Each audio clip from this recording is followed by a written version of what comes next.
ये है भानगढ़ का वो स्थान जहां पर भूतों के राजा जिंद रहा करता था।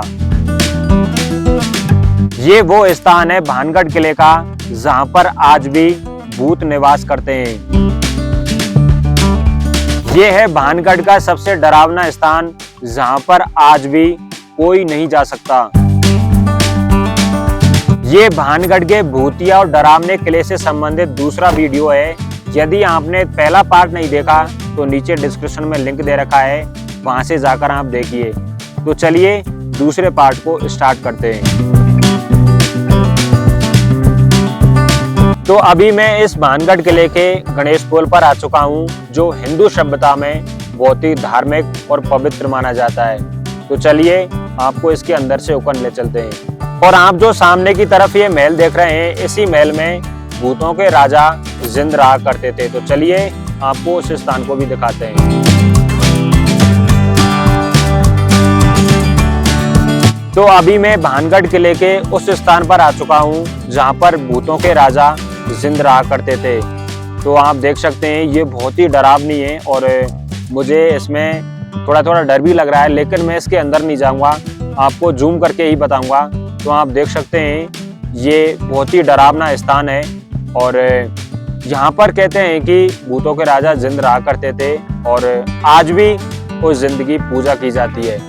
तो देख सकते हैं यहाँ के स्थान बहुत ही डरावने हैं और इसके अंदर मैं प्रवेश नहीं करूंगा। तो देख सकते हैं बहुत ही डरावना स्थान है। तो चलिए अब आपको इस महल के ऊपर की तरफ ले चलते हैं, जो बहुत ही डरावने स्थान है। लेकिन जब आप इन सीढ़ियों से होकर गुजरोगे तो यहाँ पर एक स्पॉट बने हुए हैं, रूम बने हुए हैं दोनों तरफ, और जो बहुत ही डरावने हैं। तो देख सकते हैं आप ये कितने डरावने हैं और मैं इसके अंदर तो प्रवेश नहीं कर सकता, अनुमति नहीं है। तो चलिए आपको इन सीढ़ियों से होकर और ऊपर ले चलते हैं इस भानगढ़ के सबसे डरावने स्थान पर। और जब आप यहाँ पर आओगे तो आपको जो चमगादड़ बहुत ज़्यादा मिलेंगे और उनकी बदबू यहाँ पर रहती है। तो देख सकते हैं इन्हीं स्थानों से होकर आप इस भानगढ़ किले के ऊपर जाओगे तो देख सकते हैं यहाँ पर वर्तमान में तो बहुत ही हरियाली है।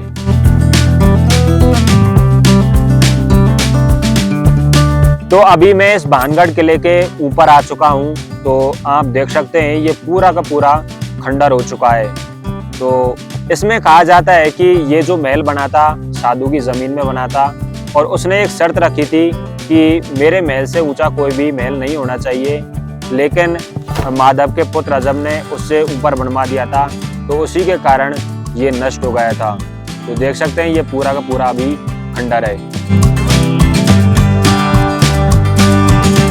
तो चलिए अब आपको इस भानगढ़ किले के उस स्थान पर ले चलते हैं जहाँ पर आज भी कहा जाता है कि भूतों का निवास है। तो आप देख सकते हैं ये बहुत ही डरावने स्थान है और यहाँ पर जब आप अकेले जाओगे तो आपकी हिम्मत ही नहीं होगी कि आप यहाँ पर जा पाओगे। लेकिन आपको इन रूमों के अंदर ले चलते हैं और ये रूम बहुत ही डरावने। तो देखिए यहाँ पर ये अंधेरा है और मुझे तो डर लग रहा है, मैं इसके अंदर नहीं जा सकता। लेकिन आज भी कहा जाता है कि यहाँ पर आज भी भूत निवास करते हैं। इसके अलावा आप इस भानगढ़ के किले के और ऊपर जा सकते हैं। तो मैं आपको और ऊपर ले चलता हूँ।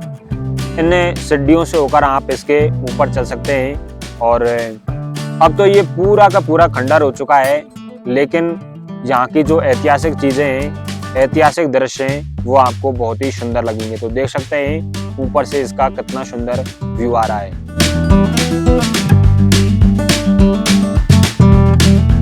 लेकिन अब आपको इस भानगढ़ किले के उस स्थान पर ले चलता हूँ जो बहुत ही डरावना है और आज तक वहां पर जाने की किसी की भी हिम्मत नहीं हुई और शायद वहां पर ही कोई जा पाए। तो देख सकते हैं ये शायद नीचे का कोई अंडरग्राउंड होगा जहाँ के लिए रास्ता जा रहा होगा, लेकिन यही वो स्थान है जहाँ पर आज तक कोई नहीं जा सका।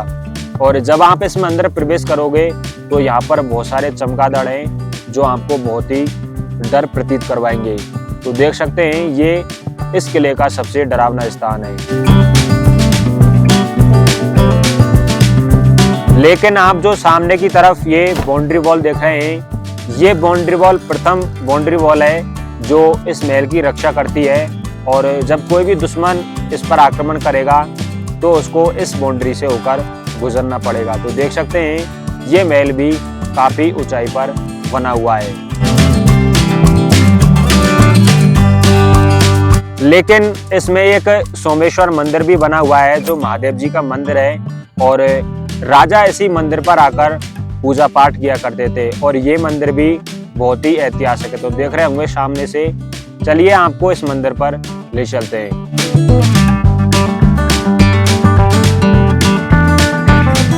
तो मैं अभी इस सोमेश्वर मंदिर पर आ चुका हूँ। ये बहुत ही पुराना है। वर्तमान में तो इस पर कोई पूजा पाठ नहीं होती, लेकिन आप इस मंदिर को देखिए जो बहुत ही पुराना है, और इसके बारे में कहा जाता है कि राजा यहीं पर आकर पूजा पाठ किया करते थे। तो देख सकते हैं ये बहुत ही ऐतिहासिक है जो आपको देखने जरूर चाहिए। लेकिन इसके जस्ट बगल में एक झरना बह रहा है, और ये झरना मुझे तो बहुत ही अच्छा लगा, और यहाँ से हमेशा पानी बहता रहता है। तो आप इस सोमेश्वर मंदिर पर भी जरूर आइए और दर्शन कीजिए। तो चलिए अब आपको इस महल के खंडर और भूतिया होने की स्टोरी सुनाते हैं। इस महल में रत्नावती नाम की एक रानी रहा करती थी जो बहुत ही सुंदर थी। लेकिन यहाँ पर एक सिपाही था जो इस रानी को बहुत ही पसंद करता था, और वो सिपाही बहुत तांत्रिक विद्या सीख चुका था। जो आप पहाड़ी देख रहे होंगे सामने की तरफ, उसी पहाड़ी पर वो तांत्रिक रहा करता था। जब वो रानी इस जौहरी बाजार में कुछ खरीदारी के लिए गई तो उसने उसको आकर्षित करने के लिए अपना तंत्र मंत्र मिला दिया था। लेकिन यह बात जब रानी को पता चली तो उसने वह अपना मेकअप का जो सामान था उसे पत्थर की तरफ फेंक दिया, और वो पत्थर उस तांत्रिक की तरफ आकर्षित होने लगा, और उस पत्थर से ही उस तांत्रिक की मृत्यु हो गई थी। लेकिन उस तांत्रिक ने यह श्राप दिया था कि ये पूरा का पूरा महल खंडर हो जाएगा और भूतिया हो जाएगा। और वो तांत्रिक इस महल का सिपाही हुआ करता था, लेकिन उसने तांत्रिक विद्या बहुत ही अच्छी सीख रखी थी, जिसके कारण वो रानी को अपने बस में करना चाहता था। तो उसी का श्राप था जिसके कारण ये महल खंडर हुआ था। तो ये सभी इस भानगढ़ किले की बैक स्टोरी थी, जिसके कारण ये भानगढ़ का किला सबसे डरावना और भूतिया माना जाता है। और आज भी कहा जाता है कि इस पर शाम के वक्त चिल्लाने की आवाज आती है, और इस पर शाम के वक्त जाने की कोई भी अनुमति नहीं है। तो यदि आपको ये वीडियो पसंद आई है तो जरूर लाइक कीजिए, चैनल पर पहली बार हो तो जरूर सब्सक्राइब कीजिए। इसके अलावा आप हमें फेसबुक इंस्टा पर भी फॉलो कर सकते हैं। Thank you.